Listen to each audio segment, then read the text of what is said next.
নতুন গিলাফ বা কিসওয়ায় মোড়ানো হয়েছে পবিত্র কাবা। প্রতি হিজরি বর্ষের মতো এবারও 1446 হিজরি সালের পহেলা মোহররম পরিবর্তন করা হবে কাবার গিলাফ।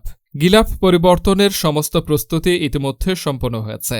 সৌদি সংবাদ মাধ্যম এসপি এর খবরে বলা হয়েছে, কাবার গিলাফ পরিবর্তনের কাজে 169 জন দক্ষ প্রযুক্তিবিদ ও কারিগরের মাধ্যমে সম্পন্ন হয়ে থাকে।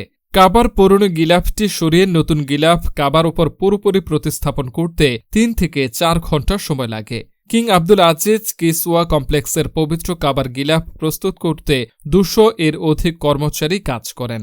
এই কর্মচারীরা গিলাফ তৈরির বিভিন্ন কাজে অংশ নিয়ে থাকেন। এ কাজে পৃথিবীর সবথেকে বড় সেলাই মেশিন ব্যবহার করা হয়, যা 16 মিটার লম্বা। এটি কম্পিউটার সিস্টেমের মাধ্যমে পরিচালিত হয়। এর মাধ্যমে গিলাফের অন্যান্য কাজও সম্পন্ন করা হয়। কাবার গিলাফ পরিবর্তনের কাজ হাতিম থেকে শুরু হয়। কাবার আবরণ প্রস্তুত করতে 1000 কেজি কাঁচা রেশম ব্যবহার করা হয়, যাতে কমপ্লেক্সের ভেতরে কালো রং করা হয়। কাপড়টি সম্পূর্ণরূপে প্রস্তুত করতে কমপ্লেক্সের ভেতর অত্যাধুনিক মেশিন রয়েছে।